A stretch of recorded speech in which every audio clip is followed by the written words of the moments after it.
your music. Cue up my music. I got it. Wait, hold on. I got it. Cue it up. Where is it? Tonight's guest on the Putting You Over podcast was ranked number 72 on the PWI's 500 in 2021. He is a former two-time AEW Heritage Champion and former Impact Wrestling X Division Champion. Would you all please welcome, from the Desi Hit Squad, Rohit Raju! Good evening, sir. Hey, what's up, man? Nice hat. Thank you. I obviously big Star Wars fan. I left it on for tonight's show specifically for you because I know you're a big Star Wars fan. I usually have a Pearl Jam one on. Are you up to date on the Book of Boba Fett? I am, yes. I am not. So unfortunately. What's the last episode you saw? I'm one episode. I'm one episode behind, but a new one comes out tomorrow. So I'll probably, after tonight's show, I'll probably watch it, and then I'll watch the newest one tomorrow. What do you think of it so far? I'm enjoying it. I've been waiting a long time to find out, one, how Boba Fett got out of the pit. So I learned that. And the backstory stuff with the Tusken Raiders is very intriguing to me, and it makes me become more invested with Boba Fett than I already was, and now I have, how do I want to put it, emotional ties, I suppose, to the character. Yeah. So I'm enjoying it. I know some people are not, though. I'm in the middle. I don't love it and I don't hate it, and but I do like some of the stuff I didn't care for, but a lot of it, most of it, I do. And I think the actors are doing the best with what they've been given, and I'm hoping the last few episodes will ramp everything up. So I wasn't a fan of the cyberpunk stuff or like that crew. Good point. I just thought that was out of place. But I mean, that was just, and there's just some other things, but the majority of stuff I really like. I think Black Chrysanthemum is freaking sweet, and I remember seeing him in comics here and there, so I thought that was cool. They brought him to the show. What about the Mandalorian? You were high on that? Huge fan of that, and I'm a huge Luke Skywalker fan. So me too. When I just didn't think they were going to do that, and when he showed up, I was literally like, that was like a kid moment for me. I was in awe, and I watched that episode like a million times. And I know sometimes we're like, oh, they're just doing fan service. No, I think there's a way of doing nostalgia correctly. I wasn't a fan of the sequels, so I thought the way they did the nostalgia in the sequels was more, almost, it felt like clickbait. Yep. But I felt like the way they did nostalgia in Mando it's like, to me, the best nostalgia example of nostalgia is Cobra Kai, where they really, they do a good job of still treating the older characters with respect and their storylines and who those characters were, and evolving them real well, and then but also making you care about the new characters and slowly passing the torch instead of, like The Last Jedi, just throwing it over a cliff. Exactly. So I think they do a really good job of that, and but no, Mando was really good. I was a big fan of the Clone Wars, especially the last 4 episodes. That was some of the best Star Wars I've ever seen. Was a huge fan of Rebels, love season 2, and Boba Fett I've been digging, and I can't wait to see. I'll pass my judgment on it when it's all said and done. But yeah, I don't know. I just I'm hoping they can continue to put out solid stuff. It just seems like there's a lot of moving parts that aren't really moving that well over at Lucasfilm sometimes. So, and I'm hoping they can pull it together, because obviously I'm a huge fan of Star Wars, but I'm just not a huge fan of a lot of the stuff that they have put out as of late. But then there's some stuff that I really absolutely love. So yeah, there's a lot of behind the scenes bureaucratic stuff, I guess is how I would put it, that I wish they could just get past, I suppose. So same. I wish they could get past that. And Cobra Kai politics and all the other drama stuff. So what can you do? Cobra Kai is just off the charts good. It is. I still have to watch the last few episodes. Okay. I know Ozark came out, Yep. so we started watching Ozark, and then, but yeah, and then I'll play a game here and there. So it's kind of like, what do I want? And then Attack on Titan came out, and then Demon Slayer came out. So there's a bunch of stuff I have to kind of watch and catch up on. So at least I have something. It went from not watching anything to having a bunch of stuff to catch up on now. So at least I have something to do at night. You talked to, and I tried to watch the first episode of Ozark last night, but I crashed hard. My shoot job is killing me. Yeah. Wearing me down. Yeah. You mentioned gaming. What are you playing right now? Just a PS3. I have Borderlands 3 at the moment. I went back to that. I just finished Horizon Zero Dawn, the first one. That was one of those games I played, and then I put down. I can't remember why I put it down. I put it down, and then I never picked it back up. And years later, I was like, I really want to play this because I knew the second one was coming out. And so I beat Horizon Zero Dawn, and I was playing Miles Morales for a bit. And I put that down. I just kind of got tired of it, and it's still a great game. I'll pick it up and beat it sooner or later. And I just felt like playing an open world shooter, and I was like, what haven't I played? So I picked up Borderlands. Nice. I think the last great game that I played was Ghost of Tsushima. Nice. Huge fan of that. I absolutely loved it. The game, the story, the soundtrack, everything about it I loved. But no, right now I'm just having fun vegging out on Borderlands. Sooner or later I'll pick up a PS4. I definitely want to get the new Halo, new Xbox. But that, whenever that happens, that happens. But as of right now, I'll probably just mess with Borderlands. And I don't know what I'll jump in after that. Maybe I'll jump back on Miles Morales. There you go. Yeah, I just started playing The Last of Us, which I've had for the longest time and just couldn't find time to carve it out. But I'm into it right now. I'm hoping to finish that up. But is that the first one or the second? The first one, yeah. The first one's amazing. Yeah, I know. Absolutely amazing. I couldn't get into the second one, but I love the first one. The first one's one of my favorite games. Jeez, I didn't think I wanted John because I love your promo work, your X Division run and Impact. Hell, we could talk Star Wars, Cobra Kai, and video games all night. Dude, I mean, when I do these, there's always a formula and a format. People always ask questions. I love to just shoot shit about whatever. Yeah. And I saw your hat, and I was like, well, let's start talking about it. We can we'll get into the wrestling. Yeah. So then you can edit whatever you want. But yeah, man, I love just talking stuff like that. It's fun. And it's interesting, too, because it's funny you say that, because that's what we try to do here. We don't, I mean, you're a wrestler, you do 1,000 of these podcasts all the time. Everybody that comes on this show does the same thing. And we don't really want to, I know when you started training. I know you went down the Ring of Honor. I know you were in Gut Check. I know this and that. I know your shoot job, found a way to fire you before they could give you a bonus. I know all that. I don't want to talk about that. Right, exactly. I was saying to Vanessa before you came on, you are, how do I want to put it? You're just an unlikable guy. That's good. Then I enjoy that. You're just like I was saying when you were in Impact, and I believe it was your X Division title run. And I was tuning in every Tuesday because at that time it was on Tuesdays, I believe, on Twitch. Yeah, it was. Yep. And then Thursdays, I was tuning in every week. You were doing like an open challenge thing. I was hoping people would come down and punch you in the face. Like that's why I was tuning in. Good. And I was not let down. And that night, that Jordan Grace came out. Oh, it beat you. But it wasn't for the title. I mean, nope. that is old school heel shit right there. It works every time. Yeah. Heel 101.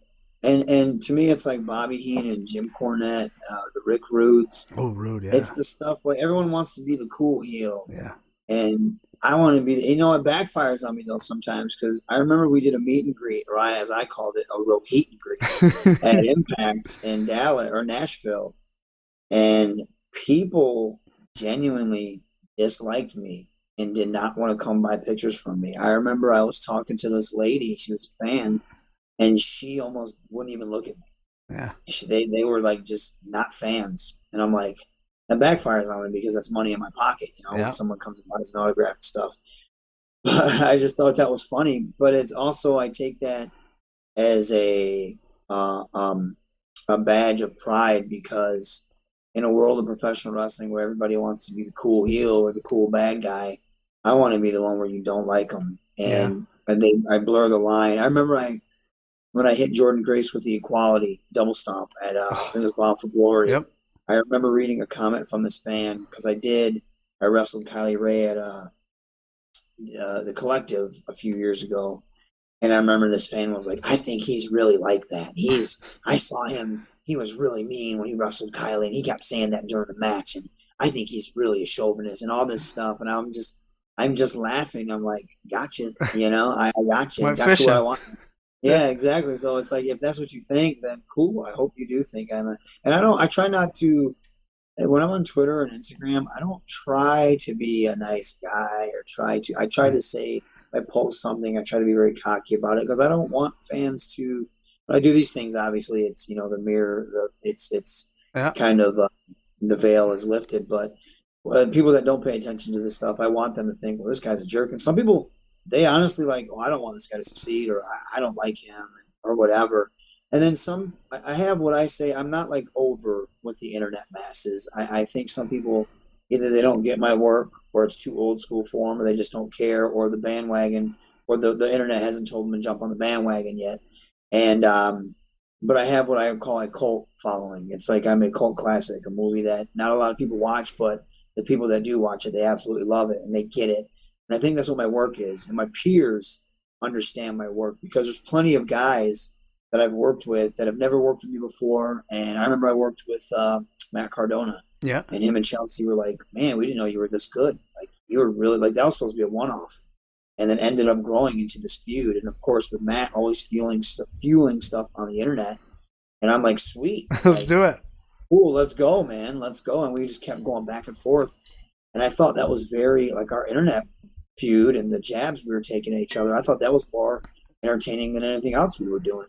But the stuff we were doing in the ring, it just worked. I was the guy that people really hated. And of course, I need Chelsea face and then I just cause all these problems. And it's funny because he's this huge heel on the indies, but I was out healing him on TV. And I just thought it was great and it was fun. And they were like, man, we didn't know you were that good. You're really good. Like, how come you don't get more? And I'm like, I don't know. I Right. don't know, man. Your guess is as good as mine. Some people, they just don't get it. They don't see it or they don't want to see it. Or like I said, they're not told yet, hey, this guy's cool. You Right. should jump on his bandwagon. So, and it is what it is, but I do know my worth and my value, and I do know how good I am, but I also know how good I can be. And so I'm still working on me and trying to get better and be in the ring with the best people. But also, I take it as a challenge when I'm in the ring with someone like that people know and they think they're just going to outwork me. No, I take it as a challenge. Like, I'm going to, make you work just as hard as you think you're going to make me work. And we're going to have a good time. I do take pride in that. And I just wish I do wish from a standpoint, obviously financial and performer wise and getting over wise, because nowadays it is a popularity contest. There's some guys that are subpar Right. and good for them for eating, but they're subpar, but they got that internet buzz. So the next thing you know, they're getting signed, they're getting pushed, they're getting this. And like, of course, as a professional, there's that professional jealousy. You're like, man, I wish people would recognize like my skills. Like, I'm just as good, or if not better, than so and so. But sometimes it just doesn't work out that way. I want to touch on that bandwagon internet comment that you made.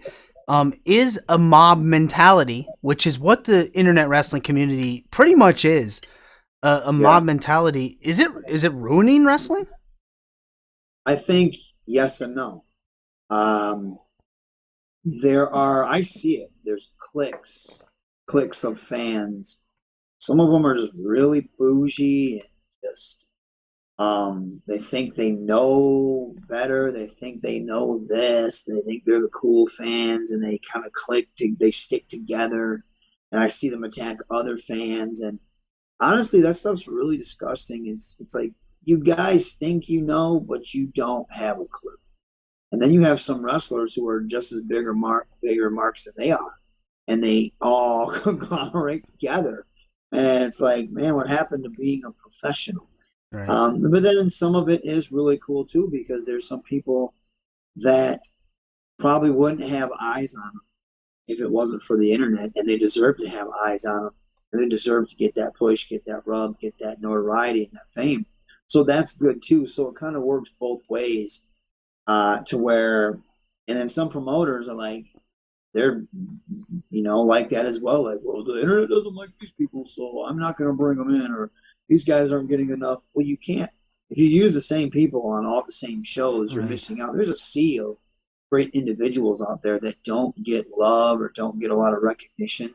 People are always like, "Oh, you're pretty popular." I'm like, "Yeah, but I feel like I should be more popular. I feel like I should be on the upper echelon, because I feel like if you put up any of the boxes now in professional wrestling, I check all of them." Yeah. But that's not the case, because, like you said, that mob mentality does not lift me up for whatever reason. And I'm not the only person. There's plenty of guys like that I see out there.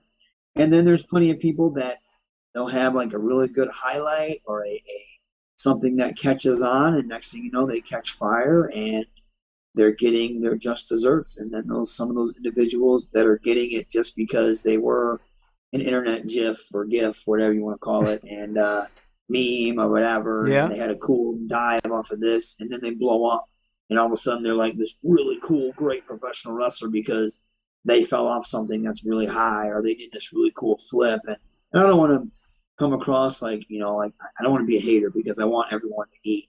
But sometimes it's like, I do feel like subpar wrestling does, like, some of these people could be much better, but fans allow that subpar wrestling to be popular because it's almost like they're preconditioned. I'll see people do a sequence, they'll try to copy what Will Ospreay did. Yeah. No one's on his level. You know what I mean? There's very few that are on his level, but they'll copy that, and the fans recognize it, and it won't be as crisp, it won't be as good, but they'll still applaud it like it was the greatest thing. But as a wrestler, you look at it, you're like, that could have been a lot better.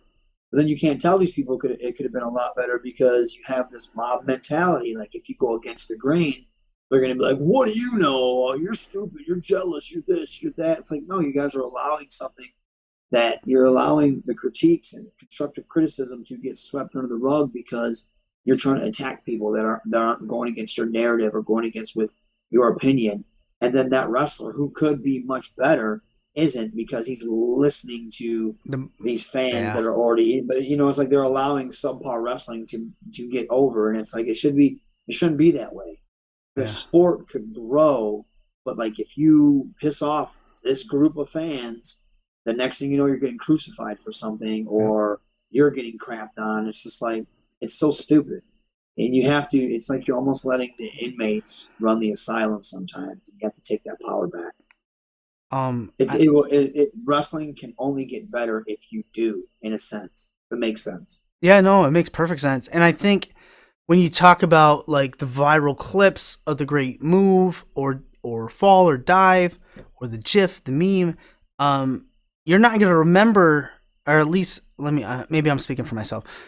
I'm not going to remember that 10, 20 years down the line. I'm going to remember the guy that grabbed that mic and cut that promo in the ring and made people hate him that night or love him, whatever the case may be. I mean, that's where the money is, right? Right. Yeah. I think so, because I always look at, when I first started, my big inspiration was like exhibition guys, cruiserweight guys. Yeah. And Ring of Honor was just starting to get big. So I was watching Bryan Danielson, low key. But of course, I was, grew up on Eddie Guerrero, Mysterio, Benoit, Malenko, Jericho. So, that really high-paced, fast style was what I was going for. But then as I got older, I thought to myself, we still talk about Randy Savage. We still talk about The Rock. We still talk about Hogan, Flair. We still talk about Piper. We still talk about Dusty. We still talk about the NWO. Why? Because those guys created moments. Yeah. One of the biggest moments in professional wrestling was Hulk Hogan and The Rock standing in the ring and looking at the crowd and each other for like 2 to 3 minutes. That was a moment. Yeah, nothing happened. That was it. And the thing is, like, if you have fireworks constantly, your mind is going to forget about the fireworks a week later because you're watching new fireworks.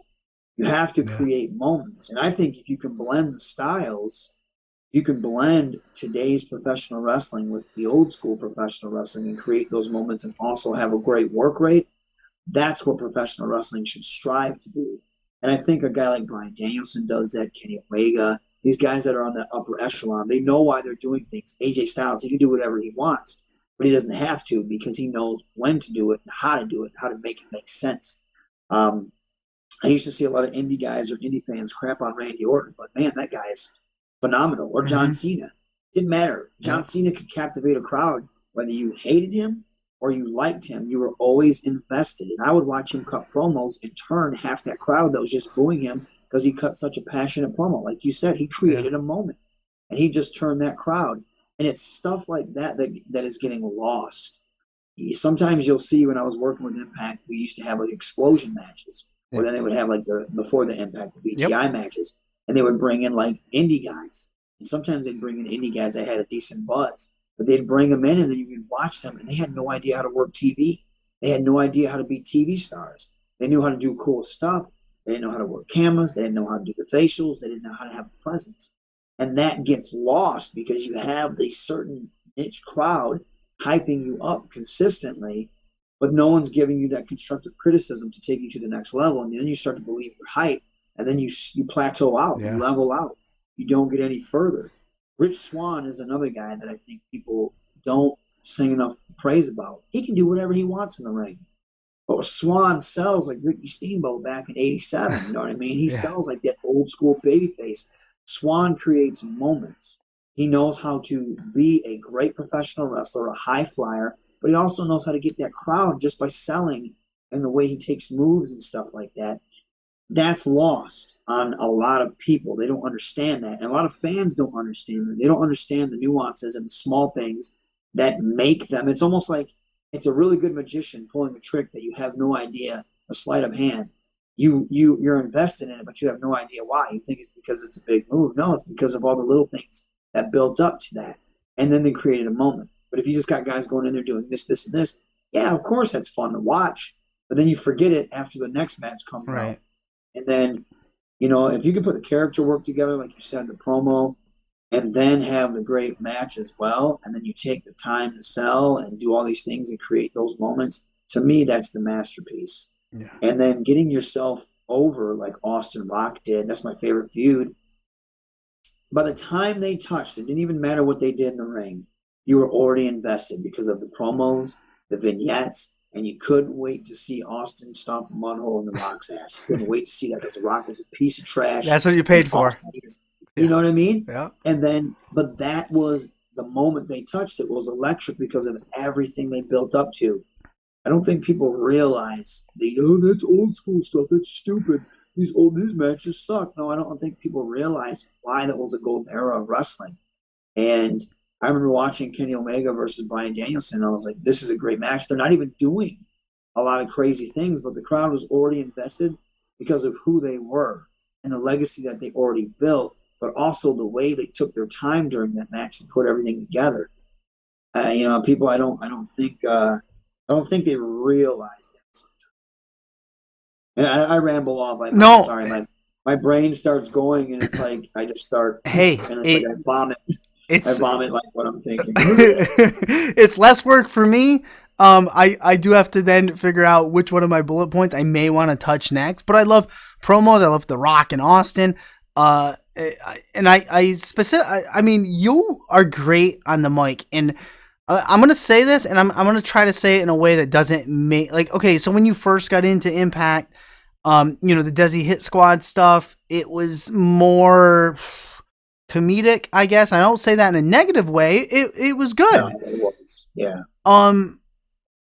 Okay. One, I got a couple questions. One, were you concerned or worried that maybe you were just going to get typecasted as, that faction from India? Like, would it hurt you in the long run? And when did you realize, when they gave you the X Division and put a mic in your hand, really, would be when... I started out Impact as Hakim Zane. Yeah. That's which was true. Way back. my indie name. Yeah. You know what I mean? Yep. And then they were like, "Hey, we signed a deal with Sony 6. We want to create this India stable, and we're going to repackage you. We're going to change your name and do all this stuff." And I was like, "Man, excuse me." I remember talking to Scott. I was like, "I don't want to do that. Like, Yeah. I don't want to get typecast. I don't want to get stereotyped. Like, I'm cool with representing India, Yeah. but I don't want to be the evil foreigner." It's like, Right. dude, I don't want to do that. That's not my stick. And I remember having ideas of promos that I wanted to cut, where I wanted to flip it around, where I wanted to be like, "Hey, why don't I talk about how you boo the fans boo us just because we represent India? Right. Like, yeah, you guys want to do yoga, you guys want to go down to your Indian cuisine and act like your culture and eat our food. You make fun of the guy running the convenience store, but he's living the American dream because you're paying him, and he owns 6 of these, and he's driving around in a new Audi because he worked his butt off coming from India, and now you're paying him while you get your next Slurpee, and you want to insult us, but you want to take all of our stuff." And they're like, "Oh yeah, that's really good," and then none of that ever happened. Yeah. I wanted to cut those promos, like, "Hey, let's flip the switch and show that you're booing us only because we're not like you." Right. And instead, they took the comedic route, and I just tried to stand out in all the promos. I remember we weren't doing anything. It was they had all these plans on paper, and nothing ever happened. Like, one of the guys never even came over here. I don't know what happened. I can't remember who it was, but never came over here. And then I remember they hyped up Bhupinder, and he hadn't even started training yet. And now I think now they're finally, after years of training, now they're doing something with him. But yeah, I remember not wanting to do that. And I remember doing it, and I was just like, "Man, this is not fun." And I just started to make the best of it. I remember a couple guys were like, "Hey, man," because I didn't know how to act or what to do or how they wanted me to be. And then I remember a couple guys just pulled me aside and were like, "Dude, we see you on the indies. Just do that. Just have fun. Just be yourself." And then I stopped caring, and that's what I did. And that's when I remember they're like, "What are you doing? Like, you totally found your lane. You're out there killing it." And I said, "Yeah, I just stopped caring because I didn't. You guys aren't really doing anything with us, so I'm just gonna go out there and do what I have to do to make this fun." And that's what I did. And I was waiting for them to give me the chance to do something. So as soon as they gave me the ball with the X Division title, I changed the way I dressed. Yeah. I kind of upped my personality, the obnoxious level. You know what I mean? That's what I started to do. And they gave me the Defeat Rohit challenge, and I was like, what can I do with this? And then I remember they finally let me talk. And I remember the internet just was like, "This guy sucks. Why are you giving him the X Division title? Yada, yada, yada." I think it's that mob mentality again. Exactly. It's because, of course, I sucked, because I was pushed as this jobber forever. You never got to see what I got to do. That's why AEW, I always wrestled as Hakim Zane, because they were like, "Well, what do you want to do?" And I was like, "Give me a mic and just let me go off." And they let me do that. And Hakim Zane was a totally different animal. Yeah. But so yeah, and next thing you know, at the end of my X Division run, people were like, "This guy's good. We love him. We're fans of him. We love to hate him. He's entertaining." And it was just like, all I needed was the opportunity. And you still have your idiots like that, like, "Oh, this good." Especially when I did the AEW Dark thing and people found out that I did it. "They're not going to sign him. He's an Impact loser." And all this other stuff. It's just the internet. Wrestling fans and just fans of a property in general are some of the worst people on earth. The way that they spew such hatred and ignorance. And that's just the internet in general and in our culture nowadays. It's a society thing, yeah. It is, you know what I mean? It's unfortunate, but yeah, so I was ready. So as soon as they gave me the ball, I was kind of nervous, but I was more excited. I was more excited to shove the ball down everyone's throat and show them I can be a star. And I felt like I did that, Well, that's what attracted your character to me, which then I went back in time, learned about Hakim Zane, learned all the stuff at an AEW. It's like Rohit, but it's more of a grittier Rohit per se. Yeah. Bitter and just angry and just cuts nasty promos. I can't wait to see what happens. It's February 4th, AEW Legacy. I think you and Carm are teaming up. Yeah, Carm and I against ACH and frontman Ja, and I've never been in the ring with ACH. I think he's one of the best wrestlers in the world today, period. and he has been for the past few years. So I'm looking forward to that. And Ja is just money right now. He's great on the mic. Yeah. Oh, He's learning, and it's fun. I enjoy working with him. For the few times I have, we gel real well together. And I was hoping that John and I could have more promo time against each other. But yeah, being in the ring, teaming with Carm is absolutely fun. I love that. He's such a young dude. He has such a presence, and he looks like a monster, and he's hungry. And people, when he walks into a room, he's like Jake something, where they're like, oh yeah. "Whoa, who is this guy?" You know what I mean? He just has that it factor. And I have to be half naked to have that it factor. I walk in the room, they're like, "Who's this little dude?" But it isn't until I'm in the ring, everyone's like, "Oh, okay, this guy he's insane. What's wrong with him?" So that's that. But no, it's absolutely fun, and I actually just got off the phone with him before I got on this, and we were talking about stuff. So yeah, man, it's absolutely fun. And AEW, I'll always Trent and Danny, all the guys there. Danny saw something in me.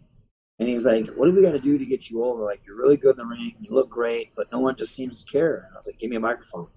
And then Trent came up with the deal, or him and Rob came up with the idea of doing the mask promos. Yeah. Okay. And I was just going off. And I remember everyone was like, "It's got to be Killer Cross, and it's got to be Eddie Kingston, it's got to be Eli Drake." And I remember when I revealed it, I knew they were going to be salty because it was me. And no one knew who I was. No one cared. And then I just ate everybody alive. And then I just continued to just destroy everybody on the mic and talk about how that's how I am.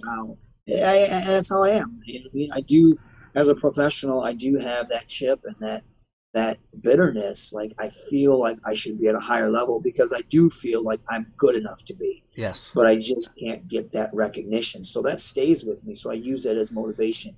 And AEW was like, "Have at it." And so I just spewed all that hatred and frustration and that bitterness, and I kept it, and I hold on to it, and I use it for all that stuff. Yeah. So, and I became like a main guy at AAW. It feels great. One of my favorite matches I recently had was against Ace Austin and Myron Reed. It was the New Year's match. Man, even though I lost the Heritage title, that match, all three of us just fired on all cylinders. It was at Logan Square.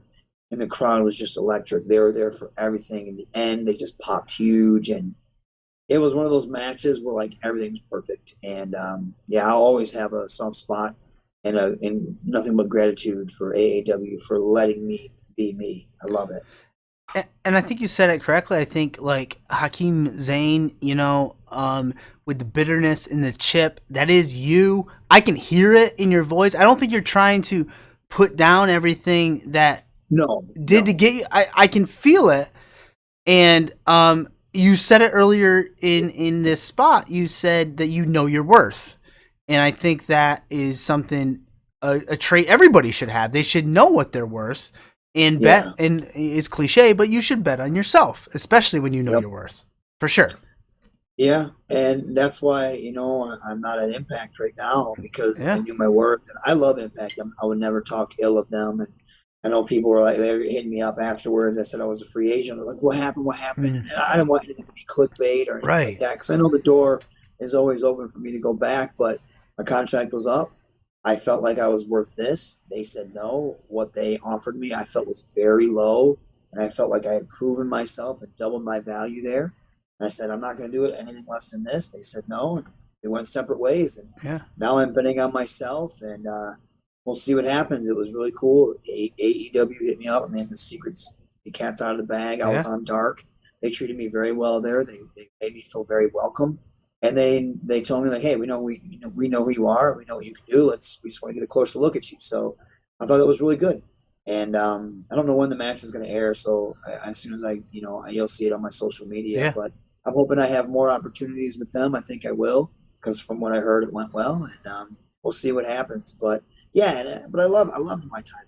I love everybody there. I miss those guys. And it just was something like you were saying. I bet on myself, and I just felt like I was worth more than what they were trying to offer me. And I felt like wrestling doesn't owe you anything. They don't owe me anything. But I did feel like I earned what I wanted because anything they ever put me in, I made it work, and I made it something. You know what I mean? I made it more entertaining than probably what it could have been if they put somebody else in that role. And I felt like I was valuable there, but you can't make other people see your value. So Well, you can only step away and walk away, try to, get your value elsewhere. hey, I got no doubts. You're the as your mother says, calls you son, because you shine like one, and I believe that's the line. Yes. You have AAW's Legacy on February 4th with Carm. That's on Fight. You have Glory Pro Anniversary 5, I think's the name of it, on February 6th on High Spots. Are you Yeah. You're teaming with Carm in that too, or singles? Yeah, also Xavier Walker, another Michigan guy. Oh, okay. Like 6'8". Yeah. Newest addition to the Hustle and the Muscle. And That is the name, Hustle and and Muscle. Yeah. Kenny and Camaro. And we've been raising hell there. And Glory Pro is another place that I've been with from the start. Okay. And they have really just kind of let me do my thing. And now they've really let me do my thing. They're like, hey, let's see what you can do. And I think we have something there. With me being this loud, obnoxious guy surrounded by two giants, and it's just like, you really want to see me. I mean, that's gold. That's gold in my book. But it's like, you can't touch me because I'm surrounded by these two gorillas who could rip your arms off. You know what I mean? So it's like, it's wrestling 101, and I love the crowd at Glory Pro has just been fantastic as of late. The talent they've been bringing in, and the talent that they've developed there. And WrestleMax is on the 5th. That's another St. Louis promotion. Okay. So I have Raheem Del Suede there, and so it's just like, that's going to be a busy weekend, and I love it, man. It's great. These promotions have really taken care of me and treated me well, so I can do nothing but show them lots of love, and I hope people will pay attention to them and tune in and show them lots of love as well, because they have a really good thing going on there.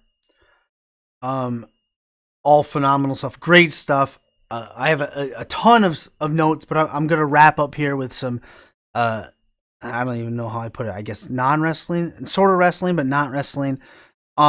First of all, would you ever like to work a wrestling show at a club? I believe it was Club Vila, like the old school Nitro. Yeah, I think that'd be awesome. Yeah. I bet you that atmosphere would be wild. The energy would be great, and you'd be on the beach. So right? As long as it was in a good time, the weather was fine, I would love to do something like that. It'd be great. I'd be the one getting thrown in the pool. Exactly. And then the other one was, I have two more. One more. You mentioned about young talent today sometimes is not ready for, how do I want to put this? Maybe ready for TV work, I guess. Yeah. Would you like to train young talent and teach them, pass on this wisdom? I actually do. I have a school out here in Saginaw, Michigan. Dragon Slayer Pro Wrestling Academy, and I do that now. And it's weird because sometimes I go to shows and I still think of myself as on the grind and hungry and trying to make it. But then you got these guys that are like, hey, can you watch my match? Or they'll send you matches. Hey, can you critique my promo? And they'll ask you questions. And I'm like, man, that's really cool. Because I still want to go up to like D'Lo and guys like that. Hey, what'd you think? You know what I mean? So it's like, it's a never-ending revolving door. But it feels good because I'll always pass on any knowledge and critiques and anything I can do to help out anybody, because I appreciate when people do that to me, and I just want to pay it forward.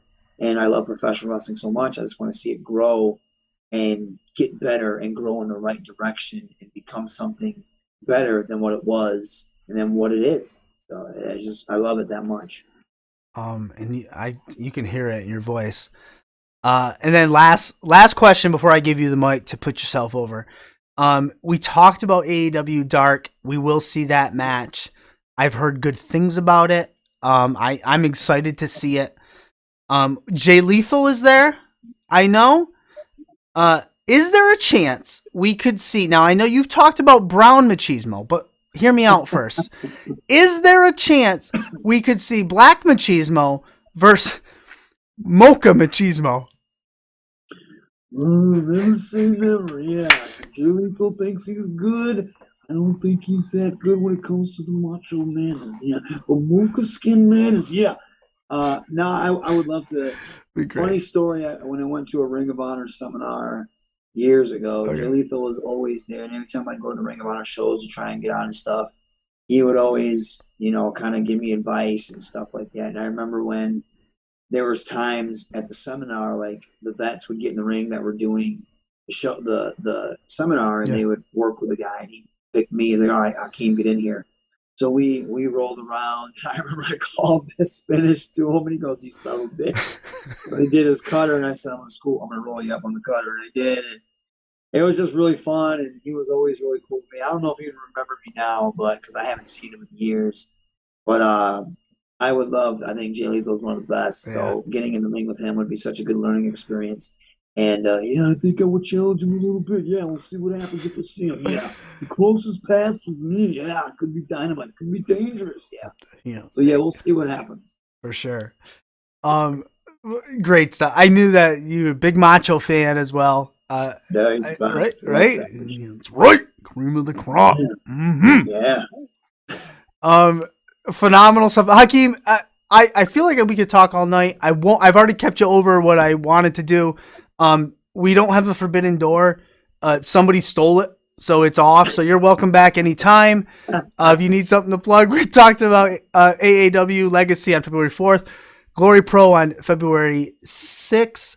But I'm going to give you the mic now, and you can put over anything you want. You can bury anything or anybody you want. I don't really care what you say. The floor is yours. So February 4th, obviously, we have AAW. And then February 5th, there's WrestleMax St. Louis. And then February 6th, of course, there's Glory Pro. I don't believe in burying anybody because you never know. That can always come back to you. And I don't want to put that negative juju out there. But no, man. I mean, excuse me. I'm sorry. Just trying to find a new place to make my home. Obviously, I was on AEW Dark. So whenever that airs, I will post it on my Twitter, which is at Hakim Zane. That's HAKIM.